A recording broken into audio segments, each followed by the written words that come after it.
last-minute shakeup at 5:30 a.m., laundry situation not good. And when your focus is on helping your clients, it's easy to forget about yourself.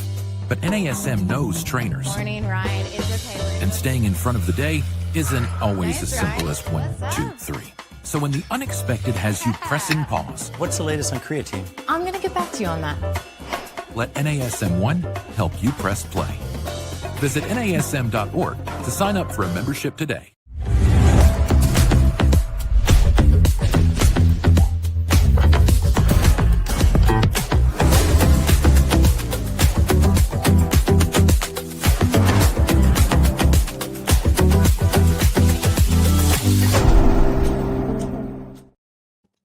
Hello, everyone. Welcome to this week's episode of the Master Instructor Roundtable. I am Wendy Batts here with my friend and co-host, Dr. Marty Miller. Marty, how's it going?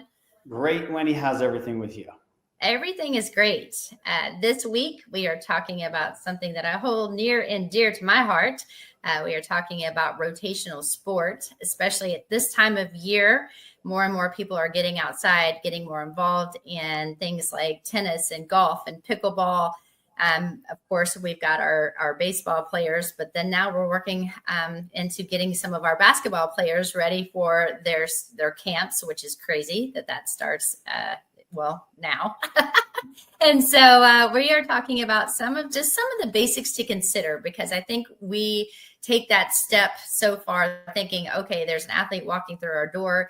They do rotational sport. We're going to put them through like power. We're going to keep them ready and keep them at a state where we know that they can do, because we see them either on TV or we know that they can perform at high levels. And hopefully this webinar will show you that should not be the case. And I'm looking forward to diving in. Yeah. So as we go through the introduction, there's no surprise here that assessments are key. We're going to always say that no matter what. If you're not assessing, you're guessing. And then as you design that program, it should be based on proper movement patterns, then the sport. So the skill stuff should come in last, and that's why they have sport coaches. So use the NASM PT model. It will always guide you. It will always be your best friend. And Wendy, as you know, that NASM has some specialized courses in some of these rotational sports, such as the golf fitness specialist, and then even the MMA, mixed martial arts conditioning specialist, will also help people on their journeys if they want to continue to study more after they get there. In my opinion, CPT, CES, and PES. Indeed. Got to have the basics first, right, Marty? 100%. So we wouldn't have a webinar unless Marty and I talked about assessments. And so when you are having an athlete come in, and it doesn't matter the age, it doesn't matter. I mean, my kid's 9, he plays baseball. Guess what? Baseball is a rotational sport. So doing any type of assessment, start with the overhead squat assessment. There's no equipment involved. It's just you and a piece of paper watching your client squat, and then finding out from ideal alignment, where do some of the deviations, if any, occur? And does it happen right away? Does it happen before they even begin movement? Does it happen once they get tired? All of that information is going to be extremely important, especially if you start working with more elite athletes, because people can hide it well until they can't. And so then once you get that information, if you know that it's safe, doing the single leg, single leg squat test, they're going to place their hands on their hips. They're going to balance on one leg. And then, of course, you're going to have them go into about 5 squats. But we're looking at, do they have excessive lumbar rotation? Do they have lack of hip mobility? Do they start to turn inward? And is it on one side in comparison to another? Remember, if you are working with a rotational sport or an athlete, they're going to have a dominant side. But what's happening on their non-dominant side? And that's really important, because it's our job as coaches, performance coaches, trainers, whatever you want to call yourself, to make sure that we're identifying where the weaknesses are happening. Because if I can train them to move as ideal as possible, and you couldn't tell when they're doing some of these different types of assessments what their dominant side is, then I did my job. And so I think that's also really, really important. Yeah, that's a great point. And, Wendy, I was doing some little drills with, my sons, and just doing simple hip internal external rotation, from a supine position with their leg at 90 degrees. You would have thought I was asking them to squat 600 pounds, just having their leg straight, one leg and rotate internal, external for 10 reps and trying to keep their leg at 90 degrees, they couldn't do it. And I'm like, guys, this is why we don't want you doing what you're doing in the gym without dad's supervision, because the little bit of rotation and understanding how the body should work together, it can get off track very quickly. Very quickly. But I think once we get the information, from the transitional movements, which again, the assessments, when you're having them squat and they're moving, we call those transitional assessments. We want to dive deeper. And that's why I love the CES. And I tell everyone that, guys, if you don't, your next step in your education journey to me would be to go get your corrective exercise specialization. And the reason being is because then you can really narrow down what's happening in the body and what muscles, versus it being a complex, like, oh, it's my hamstring complex. And my question is, well, which one and why? Because it's often the adductor magnus. It's often, the short head of the bicep femoris. It's one muscle over the complex of all the muscles that are listed within that quote category. That's where the CES kind of dives in deeper. And so if you have a rotational athlete and their arms are falling forward and they have a low back arch, well, we know from the CPT, then their lats are probably overactive. But we want to also think about the spine in general. And so you want to be mobile throughout the thoracic spine, and you want to be stable in the cervical spine and the lumbar spine. Unfortunately, because people are rounded at the shoulders and they have a forward head, that's not always the case. Their thoracic spine becomes immobile, so they're getting mobility on the above and below it in the cervical and the lumbar spine, which is not ideal. And that's where we start to increase our chances of injury or discomfort in those areas. And so we need to make sure that we've got the ability to move the upper back. And so especially if you've got a golfer or baseball, tennis, pickleball, actually anybody, if they can't move the thoracic spine optimally, that's a problem. And so the CES goes into mobility exercises that no longer have to use a goniometer. We would do different movement patterns there. We would also want to look, as Marty said, active and passively looking at range of motion at the hip. Ideally, we want approximately 45 degrees of internal rotation and external rotation. And what I have found, and it is absolutely super scary, I've got a lot of professional golfers that are on my table. I have them do this, and the lack of internal rotation is unbelievable. And you have to think, as a rotational golfer, and a golfer, that rotational movement pattern within the hip, if they're lacking that, where are they getting the mobility from? And they're pulling from other areas that should not be helping with the power production that they should be using from their hips. So that is something that you want to look at. And then, of course, the shoulder mobility, especially if you've got a tennis player that has to have a really strong, or they do have a strong serve. If you're lacking extensibility in that serve, then they're utilizing the lower back, and they're minimizing the amount of power that they could be using if they had full extensibility, especially just in the lat. So we want to look at where are our starting points, gather as much information as possible. So therefore, when we do design the programs, we're going to be focusing on the areas that are only going to help them move better, which will translate into what they already know on their performance when they're out playing their sport.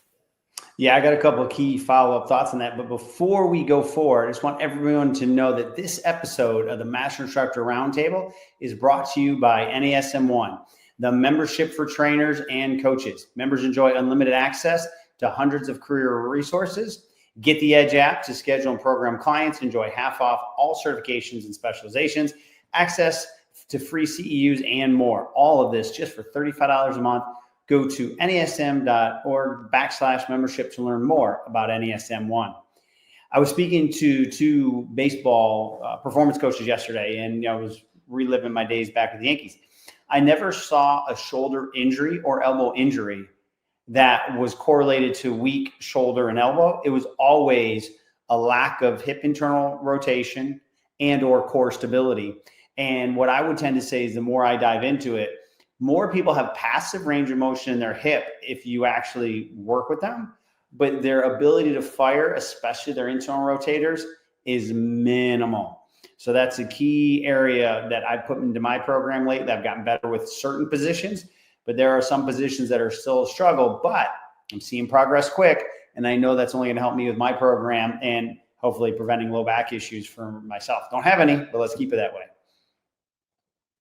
Very important.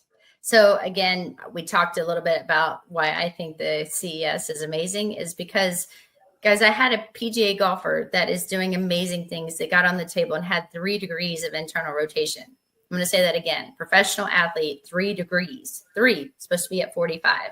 And so being able to really think about the muscles that were causing the lack of that range of motion was extremely important, because once we went through the continuum that you're going to see here in a second, and we inhibited those muscles that were overactive, and then we gave more length back to those muscles that were overactive. Because again, remember, if a muscle is overactive and tight, it is going to be weak. If it's underactive and lengthened, it's also going to be weak. So again, we're going to look at what are those muscles that we found in the assessments, and then we're going to specifically work with those first. So we're going to inhibit those by utilizing a foam roller. You can use a percussion device, something that's going to down regulate the activity of that overactive muscle. We're going to then lengthen those same muscles. So what I just focused on, I'm going to keep focusing on doing static stretches. Again, static stretches. Yes, it is a performance athlete. Yes, they are going to be doing something that's going to require power. But if I don't get good range of motion by getting better, just restoring the length that's necessary through static stretching, I'm not helping them if I went just straight into dynamic warm-up. And that's what people sometimes get a little confused about. I don't care about what the athlete does. I care about getting and restoring length first. If I am working with them and then they're going to go play, I will do dynamic exercises after the fact, because I'm giving them their range of motion back first. And so once we've done that on one side, then I'm going to go in to think, okay, what is the opposing side to that muscle that was overactive? Well, depends on what area I'm looking at, but the other side of that joint is going to have lengthened and underactive muscles. And so I'm going to specifically do exercises to target those muscles. It's not going to be something that is like a full total body exercise. It's going to be something that's going to focus on one particular muscle. So I may be looking at the glute medius, and so therefore I'll do a lateral tube walk. I may be doing something where they're lacking knee extension. So I may do some kind of total knee extension in order to work on firing the glute and getting the length back into the short head of the bicep femoris. So activation is going to be something that's very specific to a muscle, not necessarily the complex. And then once now I've got good range of motion at a joint, if I don't retrain my brain how to utilize that in proper movement pattern by putting it back into motion, by integrating that, then I'm not really still serving the purpose of what I could do. So that's when we think about, okay, now I'm combining upper and lower body movement patterns at the same time. So I'm teaching my body how to correlate and coordinate that movement patterning the right way. So I might do a single leg squat to row, or a 2-legged squat to row, or I may do a step up to balance to curl to press. I'm doing something that's going to utilize all body parts to make my brain now focus more on what I just got back. How can I now keep that in motion so it's going to translate into their workout? So this is not even their workout, y'all. This is their warm up before I get them into resistance. Yeah, it gives you a great framework based on research to address any movement dysfunction you would see. So it's just your go-to, recipe. This is how you change movement compensation. So the good news is NASM has done all the work, all the research, and now you just kind of plug and play, and this is how you get tremendous results.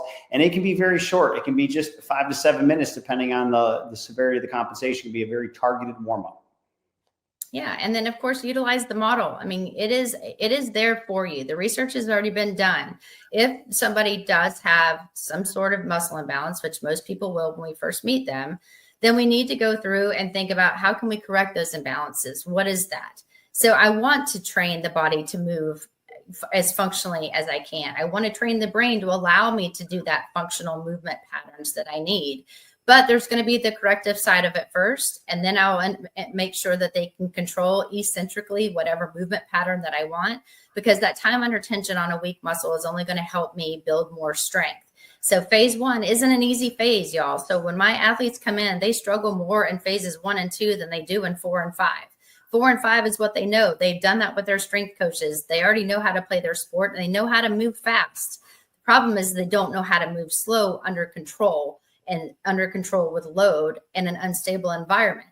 And so you teach your brain and your body how to function that way. Then when you go to what you know, which is usually phases 3, 4, and 5, they're going to produce more force and have more strength in order to do that. So it's only going to utilize the model even better than what they've ever done before. So progressive training does matter. And if you have an athlete that has multiple coaches, you need to speak with the coaches to find out what they're going to be doing, because we don't want to do repetitive movements, but we also want to ensure that they know what I'm doing in the gym. So therefore, when they do it in their sport, we can see, did their club head speed increase? Did their let's say they're a fastball, did we have better mile per hour? How was their hips? How were they rotating? How were they stepping?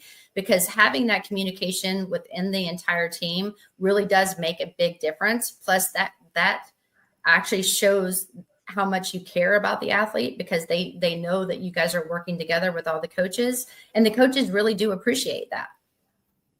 Yeah, no question. So move well first, then move well under load, then move well at high speeds. That's the way I like to keep it simple. And Wendy, when we talk about moving well, that's the importance of core stability and postural control. I alluded to that with the injuries I saw in baseball. It was never a shoulder issue. They had shoulder injury, but it was from a core issue a lot of times. So some of the exercises that you could do, even just standard first planks, etc., but you can do planks with rotation. You can do peel-off press, kneeling and standing. You can do it with a rotational bias as well, even more so than just the standard. You can put your leg into internal rotation, etc. There's a lot of ways to play around with these exercises. So we're giving you a list here just of some, right? But don't think that these are the only exercises. You've got single leg balances in all planes, especially with rotation. And Wendy, I'm going to leave this here for you. I know you love TKEs, or terminal knee extension. So why don't you share with everybody the why?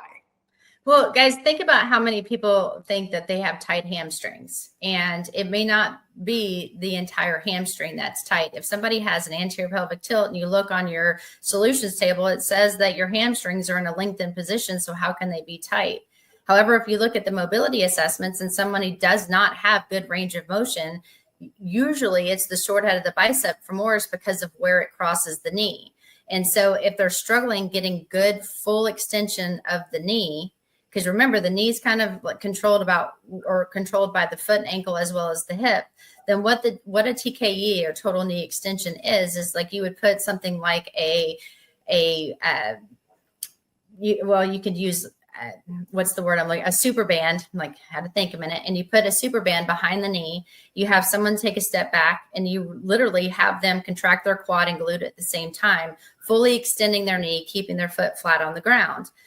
This can also be found in the Edge app. You guys can see how to perform it, because there's videos throughout if you're not sure what it is, or you can look it up. But I think it's one of the most underutilized exercises that's out there. But I program that. You guys have heard me tell everyone that I do lateral tube walks, forward and backward tube walks. Forward and backward tube walks is also getting total knee extension. So if you don't want to have a super band and you're doing lateral movements and you incorporate the forward and backward one, when they step back, you want to make sure that they're fully extending that knee. I think it's super important, because if you have good range of motion there, then it's also going to help them when they start to do some grounding and pounding by jumping on that one particular knee, because it does have good range of motion, because everything that surrounds those ligaments in the knee are in a good place, and the muscles that keep it strong are actually firing. Well said. And then we look at the strength phase here. So enhancing rotational power, right? So you're stable, now you're adding strength. So this is foundational strength for the core, the glutes, the shoulders. These are the muscles that will elicit a lot of that power. So we're just going to give you a handful of exercises here. The concepts are what you've learned in your CPT. So first, we've got cable chops and lifts. You're starting to add movement to the spine now. Hip thrusts, weighted bridges, single leg bridges, anything that you can do to get into that position. Deadlifts, modified deadlifts, hex bar deadlifts, all those are good as long as your form and technique is sound. And then starting to add some different planes of motion, feel free to play around with that frontal plane lunge. And then when you integrate unilateral movements, Now you're getting even more for sport specific training. Wendy, I had done a phase of this for the Instagram account, and someone said, why unilateral? You know what I mean? Or do you go bilateral? Well, there's a difference, right? If you go unilateral, sometimes it's easier to balance, but if you do a bilateral on occasion, you might start to see a difference in strength. But you should have picked that up in the stabilization phase, but you might see a difference in strength right versus left that now you can program for. Mm-hmm. And that's just it too. I mean, think about this, guys. If you have a pitcher, contralateral movements are going to be extremely important, but their body also knows that. So when you start to utilize some of these unilateral movements, their body, they're not as coordinated. You don't walk same arm, same leg. You don't run same arm, same leg. So you're challenging the body doing something different that it doesn't normally do on the day to day. Again, I'm a huge fan of contralateral movements because, again, if I'm left-handed, which I am, and I'm going to be very dominant on my right side because I go to bend down, I'm putting more weight on that right leg and everything like that. However, my right arm, when I start to do something, I'm all over the board because my coordination and my patterning isn't as dialed in as it is on my dominant side. That holds true for most rotational athletes. And so if I can get my body to play nicely together contralaterally, then I throw in unilateral movements as well. Changing that does change the demand that you need on the body and the coordination and patterning within your brain, because you just don't know what's going to happen. In tennis, do you cross over? Not necessarily. You may do same arm, same leg. Same thing probably in pickleball. So when you think about it, we were always thinking, oh, you move this way, you need to train this way. Well, yes, but think it's not always going to be something that's structured. You're going to have to do same arm, same leg at times, depending on the sport. Right. And for those of you just joining, myself, Marty Miller, and Wendy Batts on the Instructor Roundtable, we're talking about training for rotational sports. So we've gone through the assessments. We've gone through why you do stabilization training. Now we just wrapped up the strength training. So guess what's coming next? I have a feeling, boom. Power. So this is where you get to really elicit what people probably thought they were coming in for, because you built the foundation. So you're looking at explosiveness and speed. You're transitioning that strength into sport specific power. You're going to do your plyometric training, for rotational athletes. This is going to include a dynamic warm up. So it could be spinal rotations, hip openers. There's a lot of content out there in the NASM Instagram account, as well as in our certifications and credential courses such as the PES.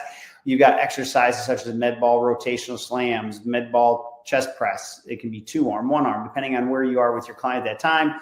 Rotational jumps. I like jump rope. There's a lot of fun things you can do. Battling ropes. Now you get to elicit that power.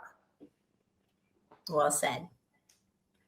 So again, once again, we talk about stretching. People kind of think, oh, static stretching, it's only for beginners. It's only for people that aren't going out to play sports. Guys, we just talked about, even if you think about the Phoenix Suns, I'm saying the Phoenix Suns because we look at someone like Aaron Nelson, who used to be the head athletic trainer for them.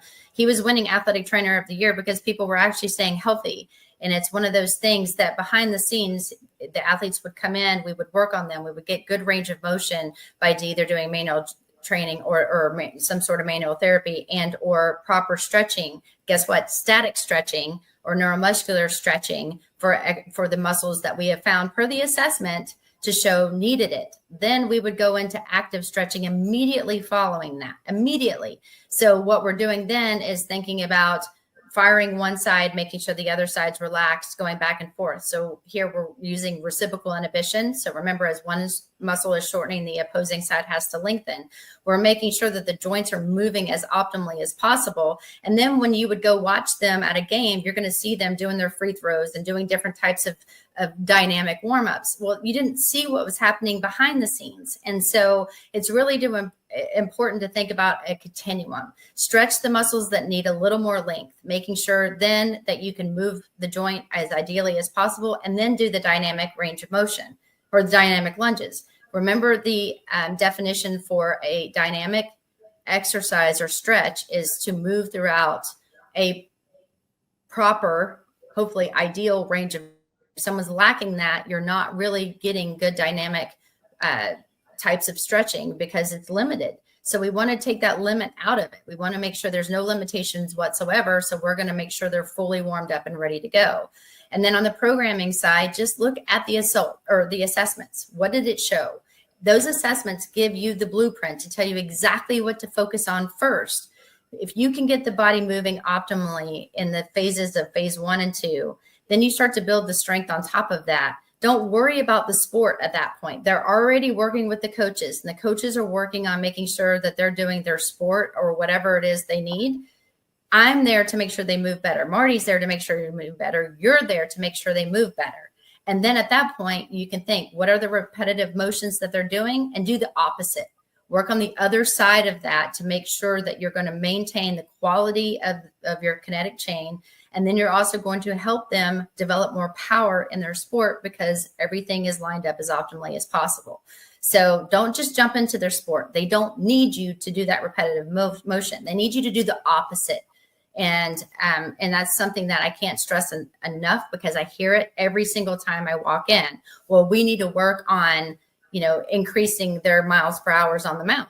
Perfect. I'm not going to do one thing that's going to have them mimic that pitch. I'm going to do the opposite. And then I have to explain it. And then once they increase their range of motion and they can throw harder, they're like, well, how did you do that? I'm like, exactly how I told you from the start. So I'm telling you, it works. I see it all the time. I do it all the time. So that's why I'm super passionate about this, because it really does work if you do it. Yeah. And as we wrap up today, talking about training rotational athletes, just a couple key takeaways. Perform your assessments, and perform assessments that make sense, right? Don't just assess for the sake of assessing. You should be able to take that data, that information, and then do something with it for their programming. Use the NASM OPT model. This is exactly why it was created and designed for the athletic population, and then progress accordingly. I know it sounds simple, but if you follow these 3 key takeaways, you will have tremendous success. Indeed. So if you guys have any questions or comments, always feel free to email me at wendy.bats@nasm.org, or you can find me on Instagram at wendy.bats13. And my information is right here, dr.martymiller72 for Instagram, and then marty.miller@nasm.org for my email. So Wendy, thanks for putting this together. It's a great topic. I know there's a lot of key takeaways that hopefully our audience got. For those of you that attended today, can't thank you enough. And of course, we always look forward to seeing you next week on the Master Instructor Roundtable.